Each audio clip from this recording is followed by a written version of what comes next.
ಈ ಪುಟ್ಟ ಪಕ್ಷಿಯ ಕಣ್ಮರೆಯಾಗುವಿಕೆ ನಮ್ಮ ಪರಿಸರದಲ್ಲಿ ಏನೋ ತಪ್ಪಾಗಿದೆ ಎಂಬ ಮೊದಲ ಎಚ್ಚರಿಕೆ. ಒಂದು ಕಾಲದಲ್ಲಿ ಪ್ರತಿಯೊಂದು ಮನೆಯ ಅಂಗಳದಲ್ಲೂ ಕೇಳಿಸುತ್ತಿದ್ದ ಗುಬ್ಬಚ್ಚಿಯ ಚಿಲಿಪಿಲಿ ಇಂದು ಅನೇಕ ನಗರಗಳಲ್ಲಿ ಅಪರೂಪವಾಗಿದೆ. ಗುಬ್ಬಚ್ಚಿಗಳು ಮಾಯವಾಗಲು ಮೊಬೈಲ್ ಟವರ್ಗಳೇ ಕಾರಣ ಎಂದು ವರ್ಷಗಳಿಂದ ನಂಬಲಾಗಿದೆ. ಆದರೆ ವೈಜ್ಞಾನಿಕ ಅಧ್ಯಯನಗಳು ಸೂಚಿಸುವುದು ಗುಬ್ಬಚ್ಚಿಗಳ ಕಣ್ಮರೆಯ ಹಿಂದೆ ಮೊಬೈಲ್ ಟವರ್ಗಳಿಗಿಂತಲೂ ದೊಡ್ಡ ಕಾರಣಗಳಿವೆ. ಹಾಗಾದರೆ ಗುಬ್ಬಚ್ಚಿಗಳು ನಿಜವಾಗಿಯೂ ಏಕೆ ಕಣ್ಮರೆಯಾಗುತ್ತಿವೆ?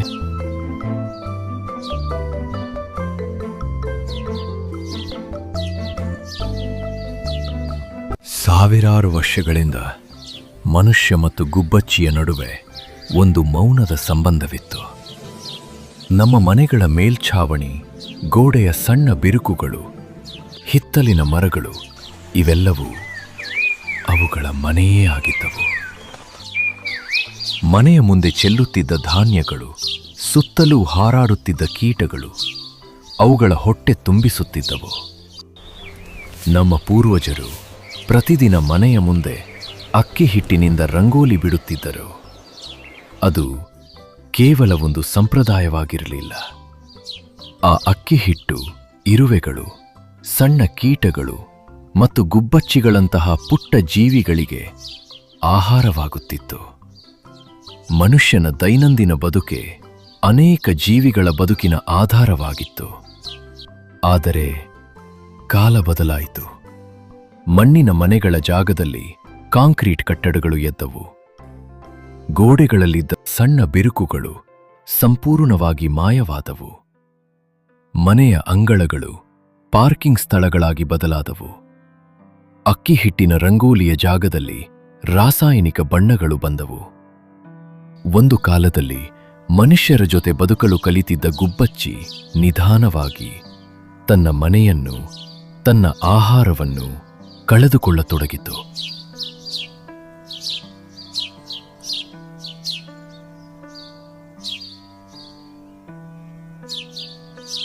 ಗುಬ್ಬಚ್ಚಿಗಳ ಕಣ್ಮರೆಯ ಹಿಂದಿನ ಮೊದಲ ಕಾರಣ ಅವುಗಳ ಮನೆ. ಗುಬ್ಬಚ್ಚಿಗಳು ದಟ್ಟವಾದ ಮರದ ಕೊಂಬೆಗಳ ನಡುವೆ, ಮನೆಯ ಗೋಡೆಗಳ ಸಣ್ಣ ಬಿರುಕುಗಳಲ್ಲಿ, ಮೇಲ್ಛಾವಣಿಯ ಅಂಚುಗಳಲ್ಲಿ ಮತ್ತು ಕಿಟಕಿಗಳ ಮೇಲ್ಭಾಗದಲ್ಲಿ ತಮ್ಮ ಗೂಡುಗಳನ್ನು ಕಟ್ಟುತ್ತಿದ್ದವು. ಆದರೆ ಆಧುನಿಕ ಕಟ್ಟಡಗಳ ಆಗಮನದೊಂದಿಗೆ ಈ ಜಾಗಗಳು ಒಂದೊಂದಾಗಿ ಕಣ್ಮರೆಯಾಗತೊಡಗಿದವು.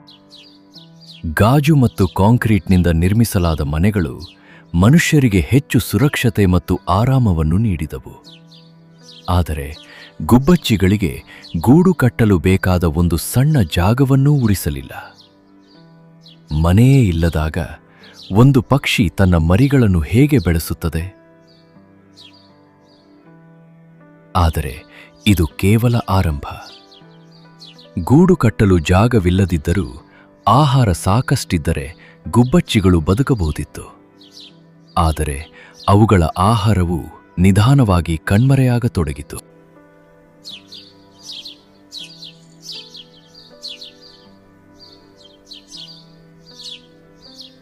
ಗುಬ್ಬಚ್ಚಿಗಳು ಕೇವಲ ಧಾನ್ಯಗಳನ್ನು ಮಾತ್ರ ತಿನ್ನುವುದಿಲ್ಲ. ವಿಶೇಷವಾಗಿ ತಮ್ಮ ಮರಿಗಳಿಗೆ ಅವು ಮೃದುವಾದ ಸಣ್ಣ ಕೀಟಗಳನ್ನೇ ಆಹಾರವಾಗಿ ತರುತ್ತವೆ.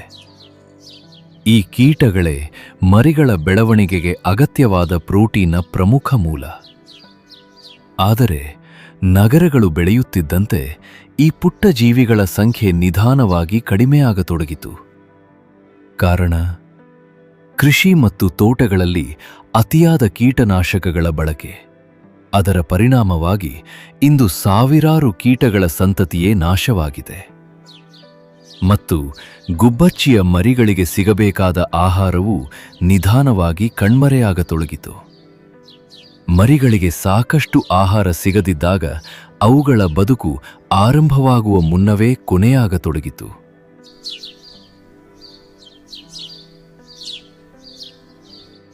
ಆದರೆ ಗುಬ್ಬಚ್ಚಿಗಳ ಸಂಖ್ಯೆ ಕುಸಿಯಲು ನಾವು ವರ್ಷಗಳಿಂದ ಮತ್ತೊಂದು ಕಾರಣವನ್ನು ಕೇಳುತ್ತಲೇ ಬಂದಿದ್ದೇವೆ. ಅದು ಮೊಬೈಲ್ ಟವರ್ಗಳ ವಿಕಿರಣ.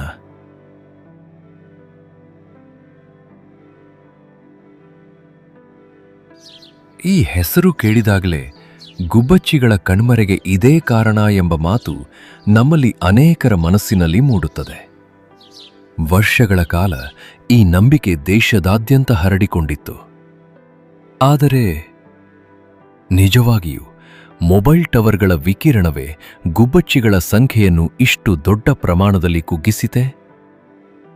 ಅಥವಾ ಇದರ ಹಿಂದೆ ನಾವು ಗಮನಿಸದೇ ಉಳಿದಿರುವ ಇನ್ನೊಂದು ಸತ್ಯ ಅಡಗಿದೆಯೇ?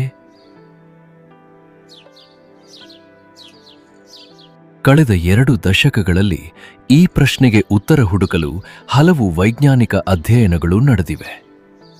ಕೆಲವು ಪ್ರಯೋಗಗಳಲ್ಲಿ ಮೊಬೈಲ್ ಟವರ್ಗಳ ವಿಕಿರಣವು ಪಕ್ಷಿಗಳ ವರ್ತನೆಯ ಮೇಲೆ ಪರಿಣಾಮ ಬೀರಬಹುದೆಂಬ ಸೂಚನೆಗಳು ಕಂಡುಬಂದಿವೆ.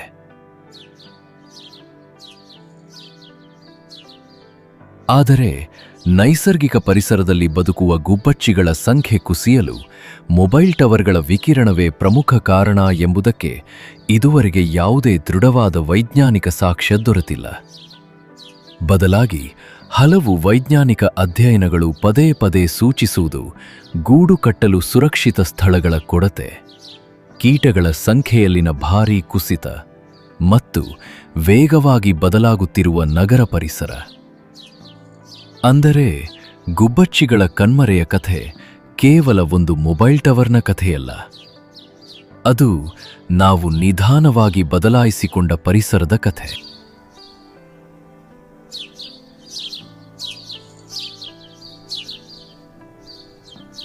ಹಾಗಾದರೆ ಗುಬ್ಬಚ್ಚಿಗಳು ಮತ್ತೆ ನಮ್ಮ ಬದುಕಿನ ಭಾಗವಾಗಬಹುದೇ? ಉತ್ತರ ಹೌದು. ಆದರೆ ಅದಕ್ಕಾಗಿ ಪ್ರಕೃತಿಯೊಂದಿಗಿನ ನಮ್ಮ ಸಂಬಂಧವನ್ನು ಮತ್ತೆ ಬೆಳೆಸಿಕೊಳ್ಳಬೇಕಿದೆ.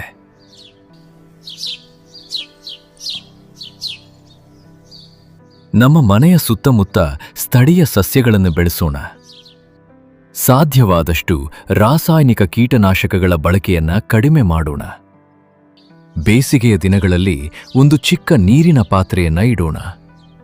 ಇಂತಹ ಸಣ್ಣ ಪ್ರಯತ್ನಗಳು ಕೇವಲ ಒಂದು ಗುಬ್ಬಚ್ಚಿಗೆ ಮಾತ್ರವಲ್ಲ, ಅಸಂಖ್ಯಾತ ಜೀವಿಗಳಿಗೆ ಬದುಕಿನ ಆಸರೆಯಾಗಬಹುದು.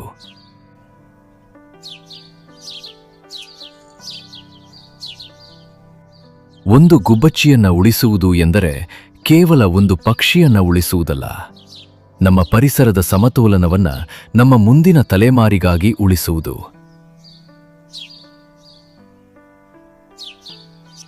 ಏಕೆಂದರೆ ಒಂದು ದಿನ ನಮ್ಮ ಮಕ್ಕಳು ಗುಬ್ಬಚ್ಚಿಯ ಚಿಲಿಪಿಲಿಯನ್ನ ಕತೆಗಳಲ್ಲಿ ಅಲ್ಲ, ತಮ್ಮ ಮನೆಯ ಅಂಗಳದಲ್ಲೇ ಕೇಳಬೇಕು.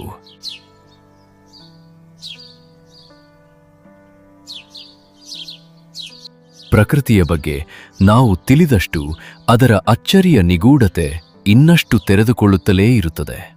ಇದು ಮಾಯಾವನ ವೈಲ್ಡ್ ಲೈಫ್.